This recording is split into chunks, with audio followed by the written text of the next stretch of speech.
Bonjour et bienvenue à votre édition hebdomadaire de cette semaine d'Endautré, édition du 12 mai 2024. Dans un premier temps, bonne fête des mères à toutes les mamans de la région. Une maman, c'est toujours important pour toute la famille. On vous parle cette semaine de différents sujets. Il y a eu différents conseils municipaux et il y aura des conseils municipaux, des extraits du conseil municipal de Berthierville. Il y a eu la présentation des états financiers, entre autres. Au niveau de Sainte-Geneviève-de-Berthier, règlement concernant l'utilisation de l'eau potable. Vous avez aussi Saint-Cuthbert qui nous parle de travaux routiers ainsi que d'une refonte complète de l'urbanisme de la région. Vous allez avoir aussi des extraits d'une entrevue qu'on nous a parlé du festival hors route de Sainte-Béatrix. Et aussi, nous sommes revenus encore à la MRC d'Autré lors du conseil du mois de mai à un hommage à Jean-Pierre Ferland. Sur ce, bonne écoute et on vous rappelle que nous sommes en ondes à tous les jours à compter de 18h pour votre bulletin de nouvelles quotidien. Bonne semaine! C'est M. le maire. Bonsoir tout le monde. La présentation, une fois par année, je viens faire ma petite présentation justement pour le rapport financier. Cette année, c'est 2023. Le rapport de l'auditeur indépendant, c'est une présentation sommaire que je vous relève ce soir. Je vais commencer par l'opinion, c'est-à-dire notre rapport de l'auditeur, mais sans faire toute la lecture parce que ça dure 3 pages. Mais l'opinion résume que nous avons été capables d'émettre notre rapport sans le... Donc, aux membres du conseil de la ville de Berthier, nous avons effectué l'audit des états financiers de la ville de Berthier qui comprennent l'état de la situation financière au 31 décembre 2023, les états des résultats, de la variation des actifs financiers nets et des flux de trésorerie pour l'exercice terminé à cette date, ainsi que les notes complémentaires, y compris le résumé des principales méthodes comptables.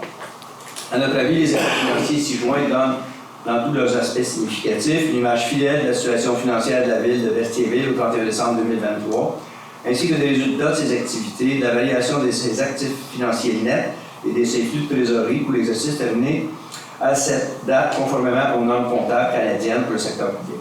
Donc, il y a d'autres informations au niveau du rapport qui mentionnent quelles sont les responsabilités de la municipalité pour être capable d'établir le rapport financier ainsi que les responsabilités de l'auditeur pour en arriver à notre opinion que je viens de vous lire. Maintenant, le rapport financier, je vais vous présenter en premier lieu les résultats de l'exercice, donc les revenus et les dépenses de la municipalité pour l'année 2023. En termes de revenus de l'exercice 2023, on a eu des revenus de fonctionnement, en majeure partie des revenus de taxation, pour 9 983 696. Et on a eu aussi des revenus des subventions pour des investissements de 833 993. Donc, des revenus totaux de 10 817 689. Maintenant, les charges ou les dépenses, globalement, un tableau qui va donner plus de détails tantôt, pour 10 390 987, le total des charges, pour laisser un excédent de l'exercice de 426 702. On vient maintenant enlever les revenus d'investissement de 833 000 que j'avais précédemment dans les revenus, puis je les mets dans les dépenses parce qu'on s'en est servi pour faire des investissements. Donc, on impute 833 993 aux 426 000 d'excédent. On obtient donc un déficit de fonctionnement de 407 291 avant la conciliation des fins fiscales. La conciliation des fins fiscales, c'est des montants qu'on a calculés au niveau des charges, des opérations, mais qui en réalité ne nécessitent pas une sortie de fonds. Donc, on a l'amortissement des immobilisations, a totalisé un montant de 1 887 148 durant l'exercice 2023. On a le remboursement de la dette à long terme, qui est le capital payé sur la dette, pour 668 400. Également, on a eu des activités d'investissement au niveau des affectations des surplus pour 29 479. Et on a eu des affectations au niveau des excédents accumulés des années antérieures pour 259 784. Donc, les éléments de conciliation fiscale ont généré un surplus de 929 485 qui viennent éponger le déficit de fonctionnement de 407 291 pour laisser un surplus d'exercice de 522 194 à des fins fiscales. Donc ça résume la partie des revenus pour l'exercice 2023 et le surplus qui était dégagé par l'exercice. Maintenant, la présentation du bilan. Le bilan d'une municipalité, c'est des actifs financiers et des passifs financiers. Ça ça se compare pas avec les revenus d'un bilan d'une entreprise commerciale. Donc, on va parler surtout d'actifs financiers qui comprennent la trésorerie, les équivalents de trésorerie. Donc, ça représente l'encaisse ou les comptes de vente de la municipalité. Il y avait au 31 décembre 2023 3 37 154 au niveau de la trésorerie. Il y avait des débiteurs qui sont les comptes à recevoir pour la municipalité de 4 652 246 dans lesquels on a des subventions à recevoir sur des emprunts ou de la dette à long terme qui était faite des années antérieures, mais que le gouvernement va nous rembourser par la suite pour 1 948 000. Et également des subventions pour des revenus d'investissement qu'on n'a pas reçus encore, mais qui représentent 1 585 000 environ. Et on a également les taxes à recevoir des contribuables. Il y en a pour à peu près 550 000, la taxe de mutation 150 000 et différents autres comptes à recevoir pour totaliser le 4 652 246 qui est indiqué au bilan. Donc, les actifs financiers totalisent 5 689 400. Les passifs financiers, eux, représentent en majeure partie la dette à long terme. Donc, les dettes de la municipalité qui totalisent actuellement 12 13 032. On va voir que dans ce montant-là, il y a des subventions à recevoir également qui sont à la charge du gouvernement là, dans la dette à long terme. Le passif, maintenant, autre, c'est les comptes fournisseurs. On avait pour à peu près 500 000 comptes fournisseurs. Des salaires, d'intérêt sur la dette à long terme, des revenus perçus d'avance pour le 749 983. Ce qui fait un total de passifs financiers de 12 763 015. Et ça nous laisse un déficit financier par rapport aux actifs financiers de 5 73 615. Ce montant-là va être épongé par les surplus qu'on a dans la municipalité au niveau des actifs non financiers. On a des immobilisations corporelles, donc l'ensemble des infrastructures de la municipalité. Ça représente 37 772 969. Et on a également de l'inventaire au 31 décembre pour 140 000 et des frais payés d'avance pour 63 000 pour le 205 113.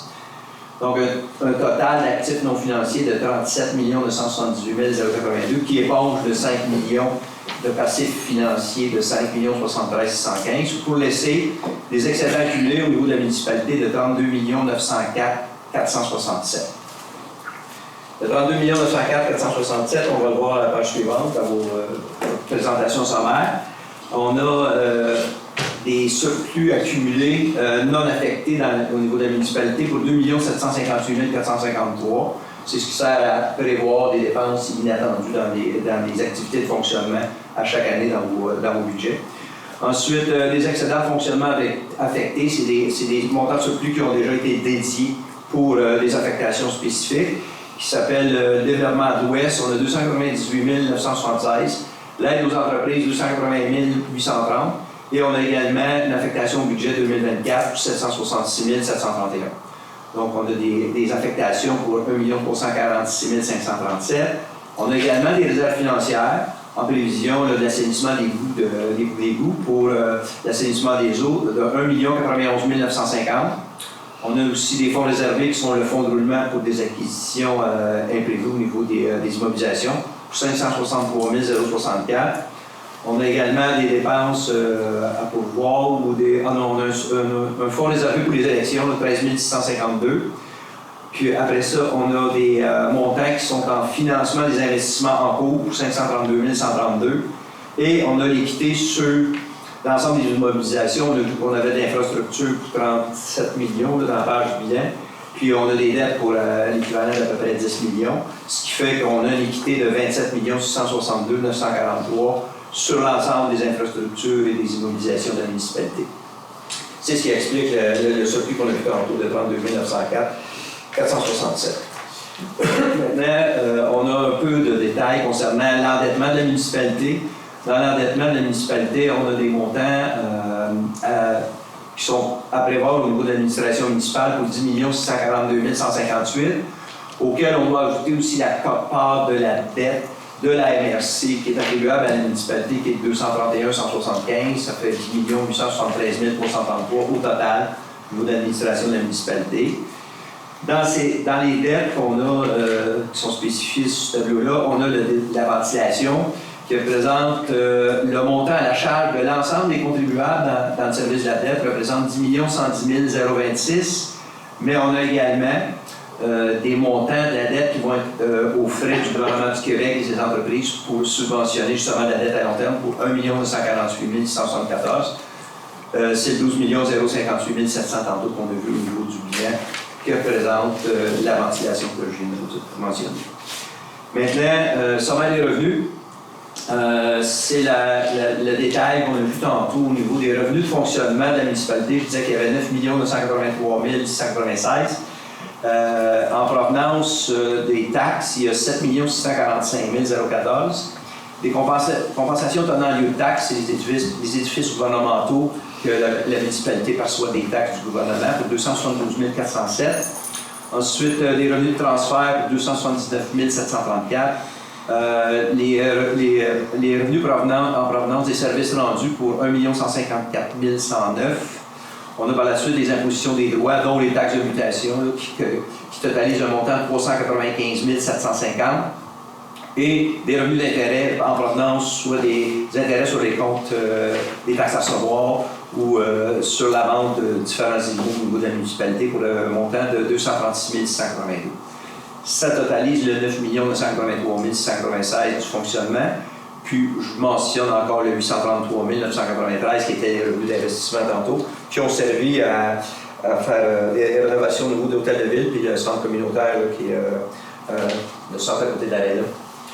Ça a représenté 833 993. Pour le 10 817 000. En face de la piscine.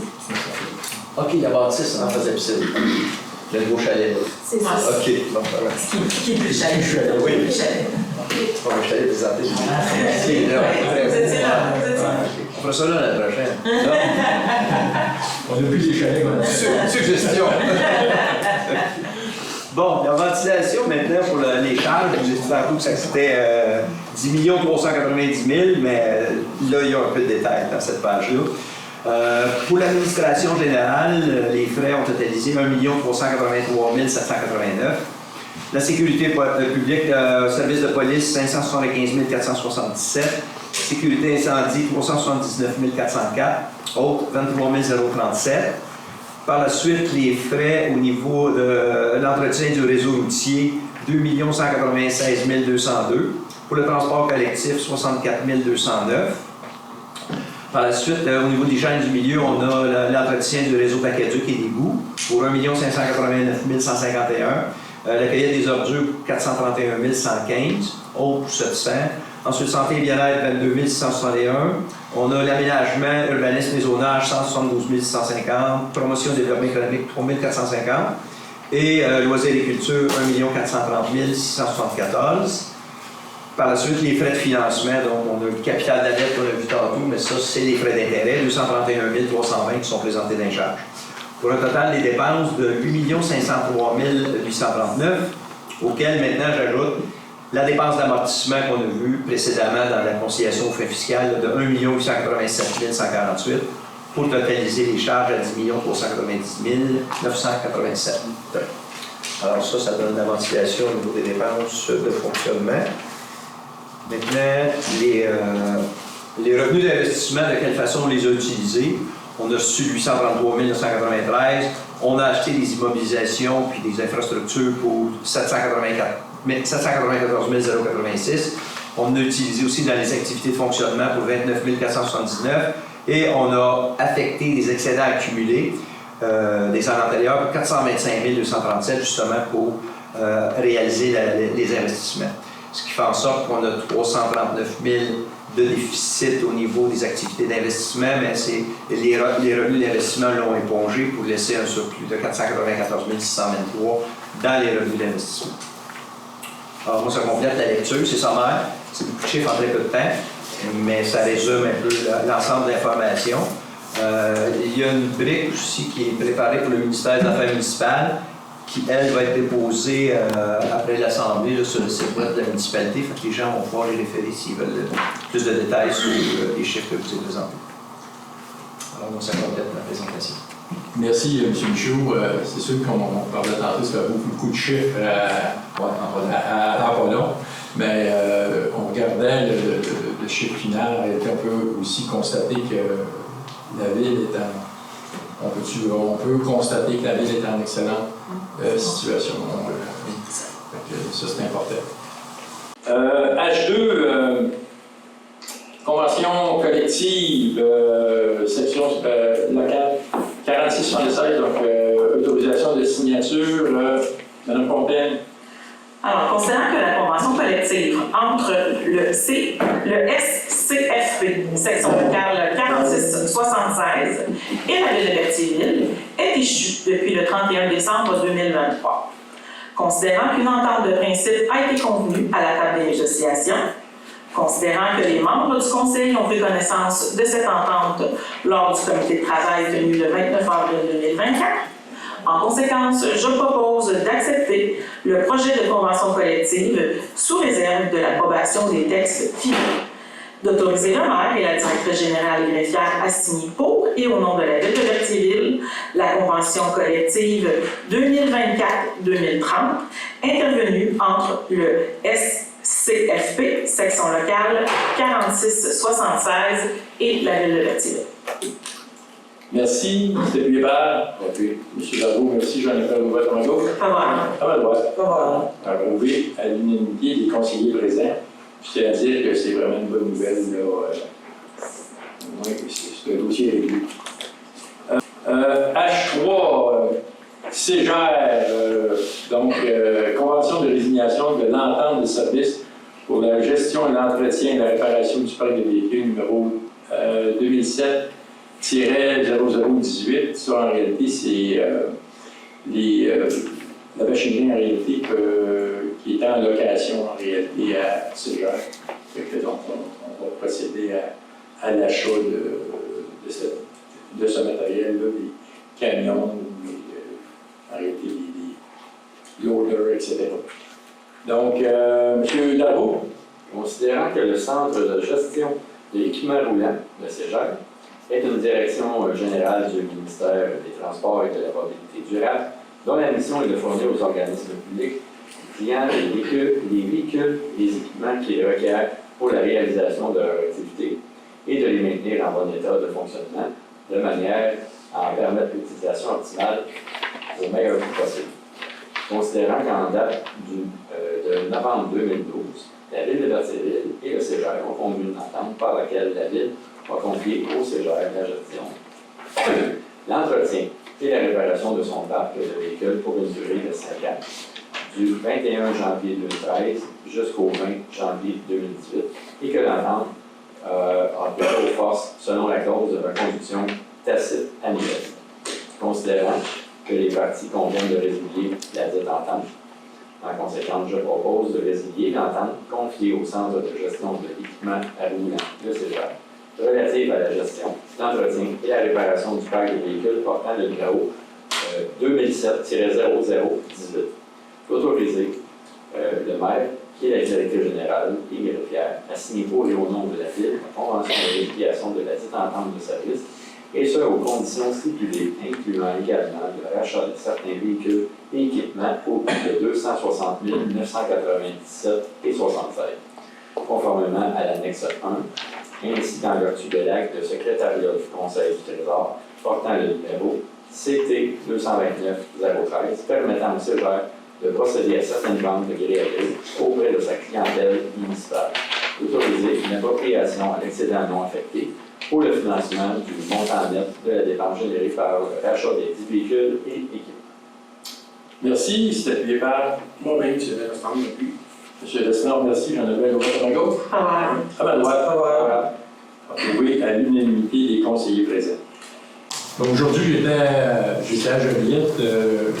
Il y a eu une annonce, en réalité, la ministre du Tourisme et ministre responsable de la région de Lanaudière, Mme Caroline Proulx, a annoncé un investissement de 285 754 000 pour les 2 prochaines années dans le réseau des transports routiers de la région de Lanaudière. Bien que les sommes octroyées, malheureusement, ne concernent pas Berthierville, notre but est de préparer un document des besoins de réfection et de sécurité sur les tronçons du MTQ dans la ville de Berthierville, éventuellement. Donc, on parle principalement de la rue Notre-Dame, la route 138, l'avenue Jules Villeneuve aussi, entre autres. Okay, donc, l'objectif est visé d'adapter ces artères avec des infrastructures qui favoriseront la mobilité durable. Donc, genre trottoirs, pistes cyclables, et d'améliorer la sécurité des usagers sur ces rues principales qui traversent notre ville. Bon, donc question d'abord, étant donné que la Ville décidait de mettre ses installations ou une partie de ses installations comme en location, pourquoi il n'y a pas eu d'appel d'offres? Du moment que la Ville commence à transiger avec soit le privé ou ces choses-là, pourquoi il n'y a pas d'appel d'offres ou d'appel à signifier que la Ville va prendre une relation de gré à gré avec une personne au privé si on n'a pas passé par le service d'appel d'offres? Parce que je pense pas que c'est applicable à ce moment-là. oui, bien, généralement, l'appel d'offres va passer si vous mettez... La Ville a quelque chose à offrir, à combler, comme la Ville de Lavaltrie, présentement, offre la Maison des comptes et légendes, puis on fait un document, une présentation pour marquer ses attentes, puis tout le monde est sollicité pour s'ils veulent déposer une offre, puis la meilleure des offres dans les exigences de la Ville de Lavaltrie, bien, ils vont être considérés. Donc, considérant que là, maintenant, vous avez des installations qui sont mises à la disposition, pourquoi qu'il n'y a pas eu soit un appel d'offres? Et si c'est parce que l'autre partie a acquis des installations, et pourquoi qu'il n'y a pas une publication afin de faire signifier votre intention de faire du gré à gré?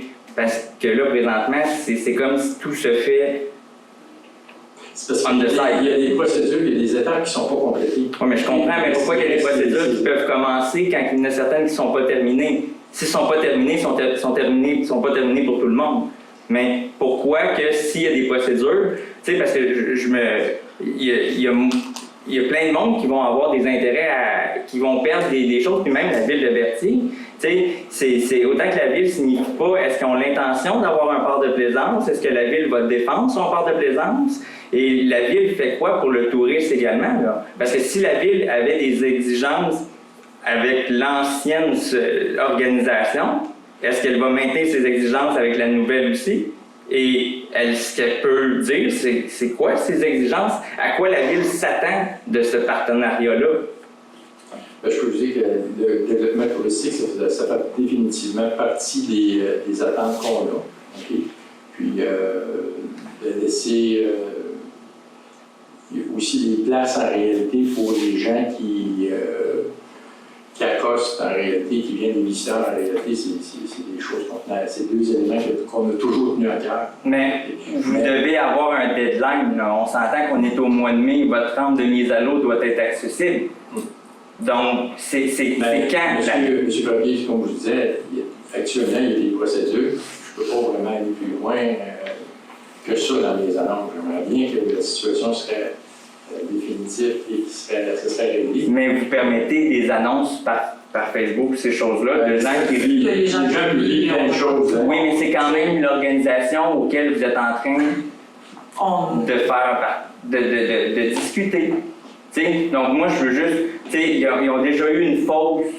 on a tous eu une balloune pétée en sachant la fermeture du port. Là, maintenant que lui re-signe des contrats pour dire que le port perdure, ben c'est de dire, OK, on arrête le mouvement pour signifier qu'on veut un port à Berthierville.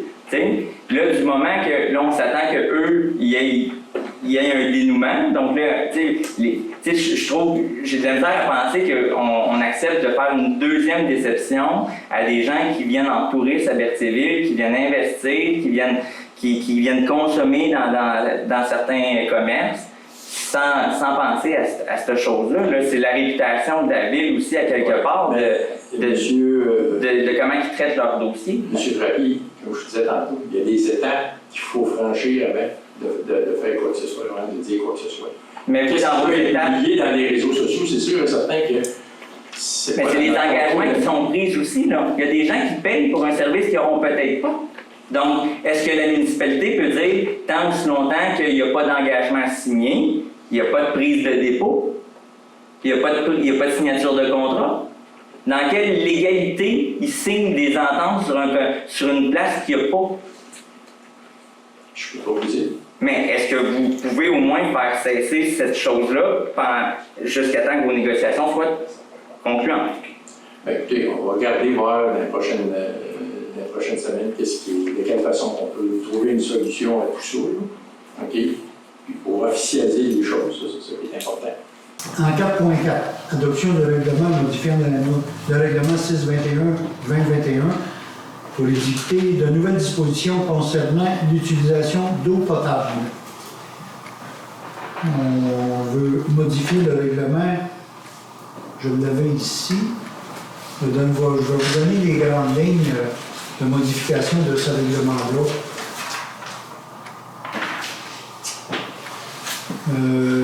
À cause. Vous savez, à Sainte-Geneviève, on n'est pas indépendant. En eau potable, c'est Sainte-Élisabeth qui nous alimente pour le nord de notre municipalité, puis Berthierville pour beaucoup pour le reste. Puis les deux, évidemment, les deux nous demandent de surveiller l'utilisation de l'eau potable. Le gouvernement, la stratégie des Québécoises d'économie d'eau potable, Horizon 19-25, il faut prendre des moyens. Puis nous autres, après beaucoup de discussions, on surveille beaucoup la consommation d'eau potable. Tous les citoyens ont un compteur, contrairement à beaucoup d'autres municipalités. Mais on va aller plus loin. On a modifié notre règlement, puis je pense qu'on va être innovateur un petit peu dans ça.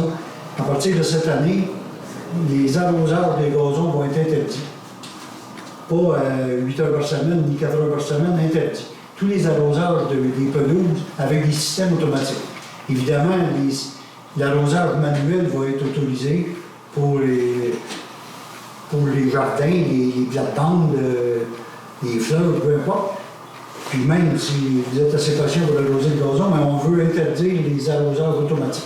Donc on modifie ce règlement à ce point-là. Puis aussi l'interdiction d'arroseurs automatiques. Ouais, c'est ça que je viens de dire. Évidemment, si quelqu'un pose la tourbe ou en semence, il a besoin d'un permis qui va durer, je pense, 12 semaines, 15 jours. 2 semaines. Il faut qu'il vienne à la municipalité chercher un permis d'arrosage pour 15 jours. Pour la tourbe ou une nouvelle plantation d'arbres ou d'arbustes, un nouvel aménagement paysager, plantation et installation de gazon en plaque. Aussi, pour les pépinières et le terrain de golf, il est sûrement surtout pas permis d'arroser avec de l'eau potable, mais on passe à l'irrigation agricole, à moins qu'un compteur d'eau souterrain ne soit installé sur la conduite d'approvisionnement et que la municipalité l'ait autorisé pour les prises de champ. À défaut par le propriétaire d'autoriser l'installation d'un compteur souterrain, l'installation de la prise de champ sera fermée de façon permanente. Aussi, il faut rajouter que pour le municipal, le terrain de soccer, nous autres, on va continuer à arroser le terrain de soccer, on veut surtout pas qu'il se détériore. Mais c'est à peu près la seule utilisation municipale qu'on va avoir. Fait que ça me prend un proposeur dans ce cas-là. M. Burel propose, M. Loutier, c'est sûr. Il est d'accord, Léo est d'accord aussi. Tout le monde est d'accord, accepté à l'unanimité. Messieurs les conseillers, monsieur le maire, madame la conseillère, bonjour. Vous nommez si vous... non, il n'y a pas Charles personne en ligne. Okay, aujourd'hui, la ministre Caroline Proulx a annoncé, au nom de la ministre Geneviève Guilbeault, 286 millions pour des travaux routiers dans la Naudière. Donc, ça fait longtemps qu'on en parle, la route Fafard, et j'ai porté attention des projets dans Saint-Cuthbert, et c'était tout ce qui était au niveau de la 40. Donc, même pas... Alentour, c'est un projet de 1 million, un autre de entre 1 million et 5 millions de dollars.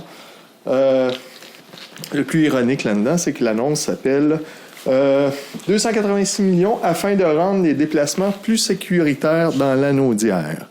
Et la route Fafard est absente pour une une 18e année consécutive. Donc, ça fait aussi longtemps que les Canadiens ont gagné la Coupe Stanley, presque. Donc, le 15 janvier, il y avait une motion, une résolution pour une demande d'autorisation au ministère des Transports pour un détour. Donc, déjà au mois de janvier, c'était dans les plans qu'il y avait des réflexions à faire, mais la route Fafard n'était pas là-dedans. La séance du 8 avril, le point avait été amené, puis il y avait même M. Deschênes avait dit on pourrait faire un suivi. Est-ce qu'il y a des actions qu'on peut prendre? Est-ce qu'on a une nouvelle firme d'avocats? Est-ce qu'on peut mettre ça dans les mains de la nouvelle firme d'avocats? Qu'est-ce qu'on peut faire? Une autre résolution au Conseil pour faire la demande auprès du ministère? Ou bien ériger un beau panneau? Cette route, on voit souvent vos taxes, vos impôts font du chemin. Donc, cette route est entretenu par le ministère des Transports et de la Mobilité. C'est une bonne idée, ça, par exemple. Oui, je pense qu'il faut redonnons à César ce qui appartient à César. Donc, j'aimerais savoir, c'est quoi les prochaines étapes? Parce que là, on vient de passer un cycle d'annonces de travaux routiers dans la municipalité pour cette route-là. Oui, on a eu une belle annonce comme quoi qu'on avait des sous pour Saint-Cuthbert, mais c'est pas chez nous. En fait, c'est pour l'autoroute. C'est ça. Donc, moi, dans ma liste à faire, j'appelle un contact que j'ai pour Laurentide de la Naudière pour le MTQ.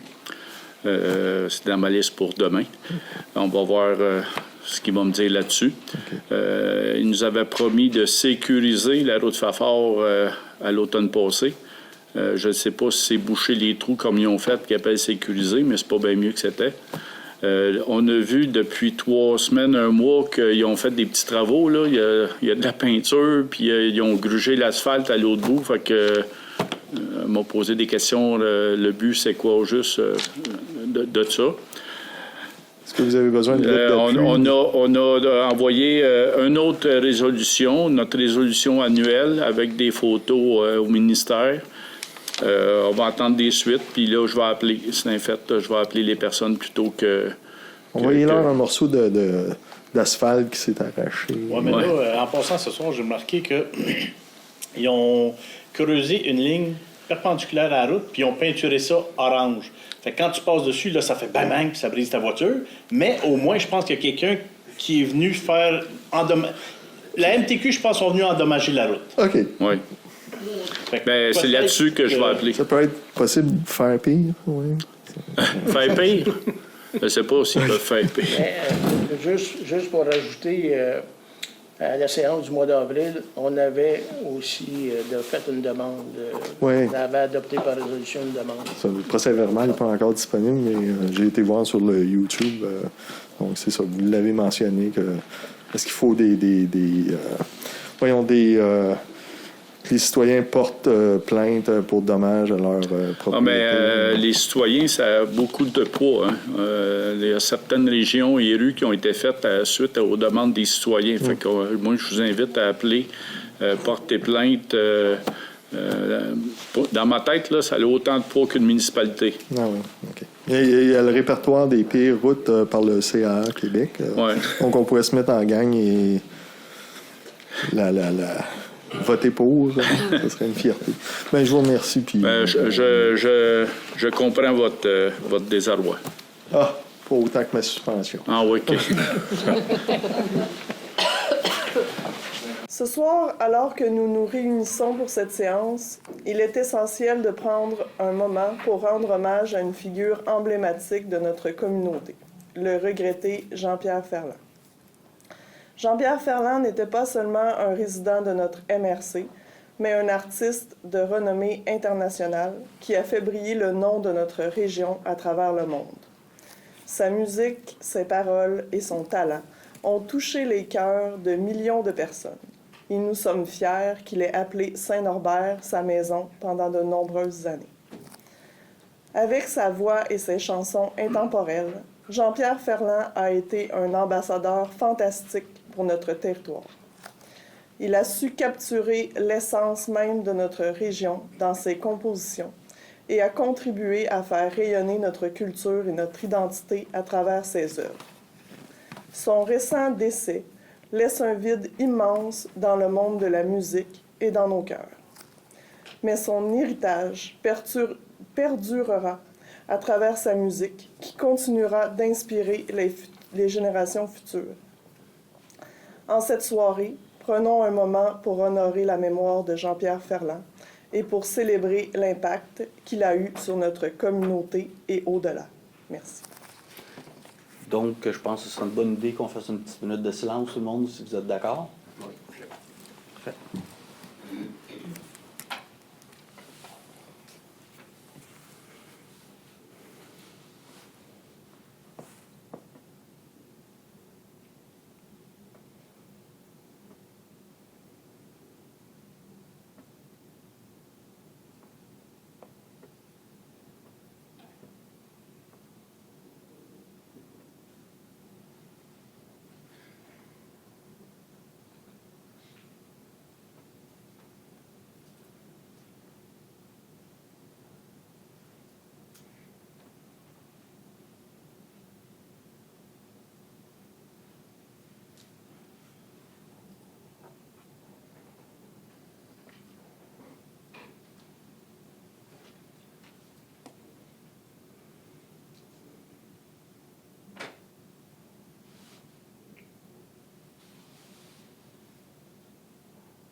Bien, merci beaucoup tout le monde. Merci beaucoup Mme Desjardins.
jamais sur le side-by-side de Cap-Place, donne 2 sacs pour les enfants l'année.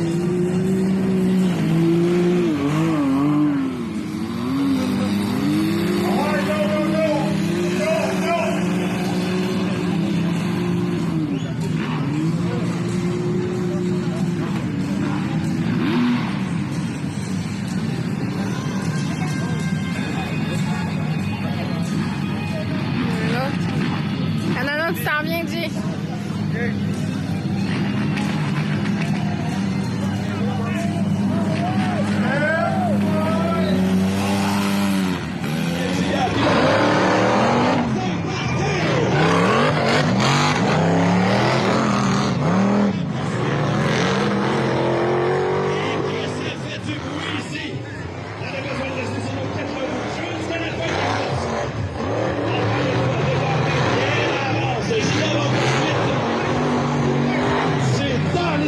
qu'on verra ce que nos pilotes ont dans le cœur, mesdames et messieurs.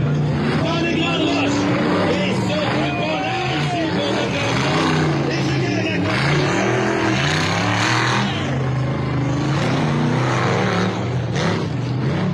Est-ce qu'on sent raison de penser la c'est chaud! Pour la barre des gigantes qui ne lâche pas le morceau! Encore une fois, dans les grandes roches, c'est la voie du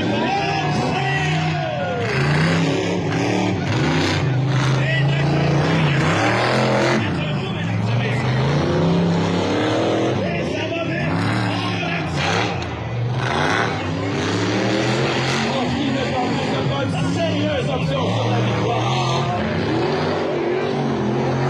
Mais on sait que ça s'est joué sur la ligne d'arrivée tantôt. Attention, votre champion, mesdames et messieurs.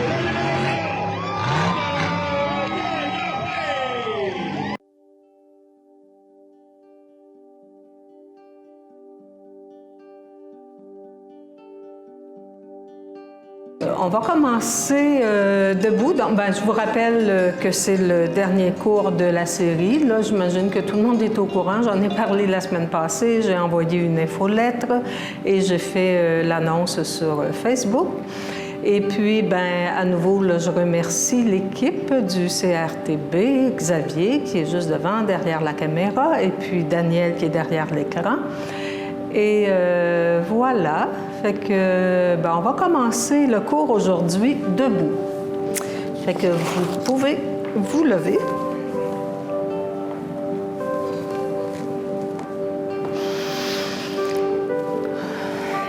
Et puis, oui? Oui, il faut éteindre les micros si ce n'est pas déjà fait. OK. Donc, une position confortable. Et on va prendre quelques instants pour s'intérioriser. Donc, assurez-vous que les genoux sont déverrouillés, que les épaules sont relaxes, que les mâchoires sont relaxes. Vous pouvez garder les yeux ouverts ou fermer les yeux. Et on va prendre quelques respirations lentes, conscientes.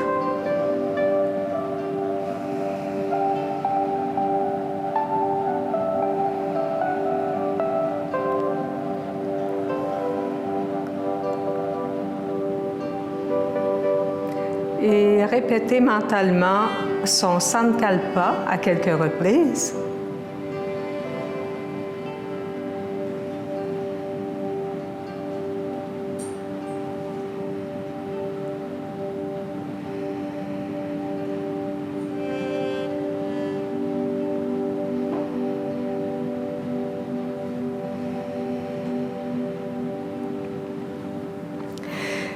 Et on va y aller tout de suite avec la mudra du jour. Donc, je vais prendre mon livre là, pour ne pas vous donner les bonnes instructions puis pour ne pas vous donner les explications qui fitent avec une autre mudra.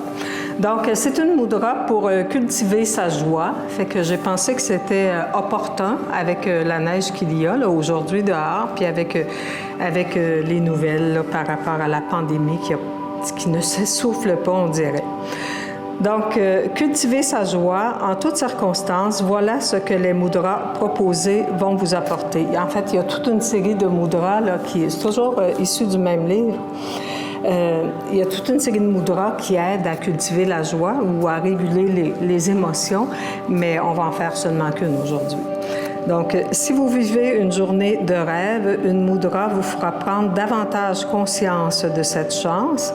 Si vous vous sentirez encore mieux, vous sentirez encore mieux sa puissance que vous décuplerez. Si vos jours sont noirs, une mudra sera comme un rayon de soleil qui réussit à percer entre deux gros nuages de la tempête. Si tout est gris, une mudra vous aidera à faire venir la joie, à la provoquer même, puis à l'entretenir et à la garder bien au chaud. Donc, la mudra, c'est celle-ci. Donc, la paume des mains est tournée vers soi. On accroche les pouces ensemble et puis les autres doigts sont ouverts. Donc, les mains, je pense que c'est au niveau du cœur, là, mais je vais vous lire l'explication là, pour être certaine que je ne fais pas d'erreur. Donc, ça s'appelle Garuda Mudra et geste de l'aigle, roi des oiseaux. Donc, croisez les mains devant la poitrine, la main gauche restant vers l'extérieur alors que la main droite est près du corps. Les paumes des mains font face au cœur, les pouces entrelacés. Les pouces accrochés et les autres doigts étendus forment les ailes d'un oiseau. Les doigts peuvent être assemblés ou écartés. Garuda Mudra cultive l'harmonie et offre un sentiment de légèreté et de liberté. On la surnomme le geste de l'aigle en la position des doigts rappelant les ailes d'un oiseau. En faisant un balayage devant l'abdomen, le nombril, l'estomac et la gorge, un alignement subtil se fait en douceur et cultive l'harmonie en offrant un sentiment de légèreté et de liberté. Les pouces activent de manière puissante l'élément feu, purifiant ainsi les organes internes, et quand les mains s'ouvrent comme des ailes, ceci active la circulation du prana, l'énergie vitale, dans tout le corps. On peut ajouter un exercice de visualisation. Donc, visualisez une cage à oiseaux, grande et belle, avec un magnifique oiseau à l'intérieur sur une terrasse au dernier étage d'un immeuble en ville, près d'un grand parc. Vous ouvrez la porte de la cage, l'oiseau s'envole, il virevolte dans tous les sens, ivre de bonheur. Vous le regardez, vous souriez et il revient se poser non loin de vous avant de repartir voler, voler, voler. Le spectacle vous remplit de joie tout autant que d'être à l'origine de cette libération. Et le Sankalpa qu'on peut dire intérieurement, je me sens bien, je me sens libre, je me sens en joie.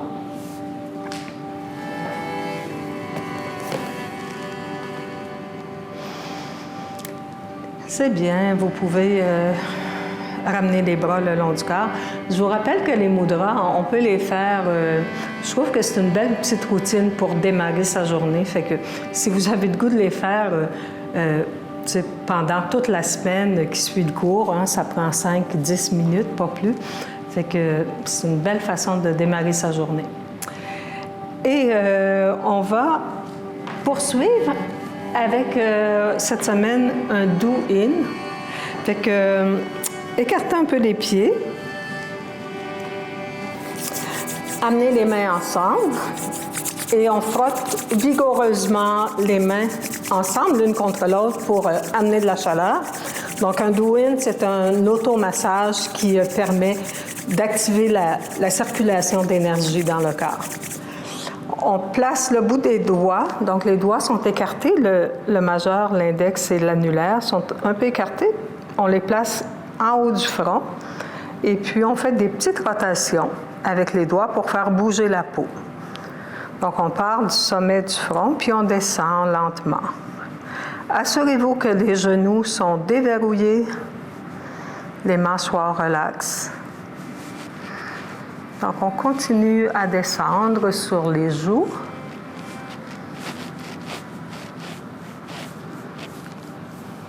Jusqu'au maxillaire inférieur.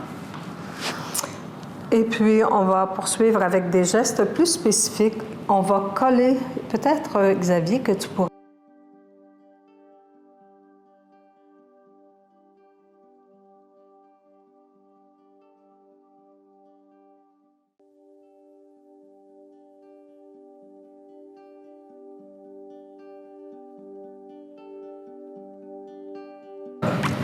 Bonjour, de retour pour une nouvelle capsule sur le yoga avec Jocelyne Aubry d'Espace Terra Yoga situé à Berthierville.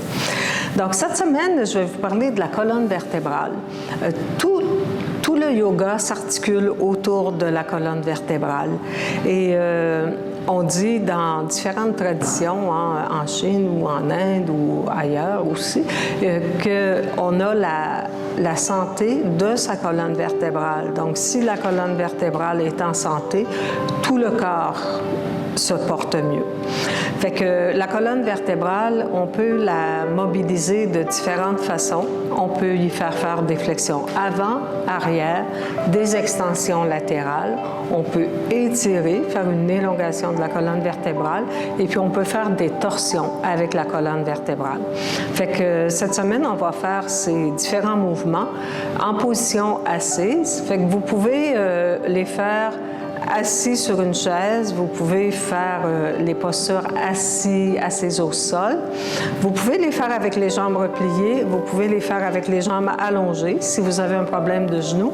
Mais c'est important pour la grande majorité des gens d'avoir un support sous les fesses de façon à ce que le dos soit droit au départ, OK? Plutôt qu'arrondi. Fait que si vous êtes assise sur le sacrum avec le bas du dos arrondi, comme c'est souvent le cas, je vous invite à soulever un petit peu les ischions pour retrouver la cambrure au niveau lombaire. Ça permet vraiment de mieux aligner le corps. Ça permet, en plus d'avoir une colonne vertébrale qui retrouve sa configuration normale, naturelle, ça permet à tous les organes de mieux fonctionner parce que quand on écroche, quand on est tout arrondi, on écrase les fibres, les terminaisons nerveuses qui sont réparties entre les vertèbres, et puis ça réduit l'influx nerveux dans les différents organes. Tandis que si la colonne elle est droite, il y a de l'espace qui est préservé entre chacune des vertèbres et les influx nerveux qui vont vers les différents organes ne sont pas limités par la mauvaise posture. Donc, on va y aller avec d'abord des extensions latérales. Fait que vous pouvez soit placer votre main gauche sur le rebord de la chaise, si vous êtes assis au sol, directement sur le plancher. On allonge le bras droit, on étire vers le haut et puis on fait une flexion vers la gauche. En inspirant, là, je vais le faire un peu plus rapidement parce que le temps est limité là, pour la capsule, mais vous pouvez faire ça. Vous pouvez rester un peu plus longtemps dans chacune des postures. Donc, ensuite, on va vers la droite. Ensuite, on fait des extensions arrière-avant, donc les deux mains sur les genoux. On creuse le dos, mais surtout la partie thoracique, au niveau de la cage thoracique. Et puis, en expirant, on arrondit le dos. Donc, on fait le dos rond. Donc, inspiration, on creuse. Expiration, on arrondit. On y va avec une torsion.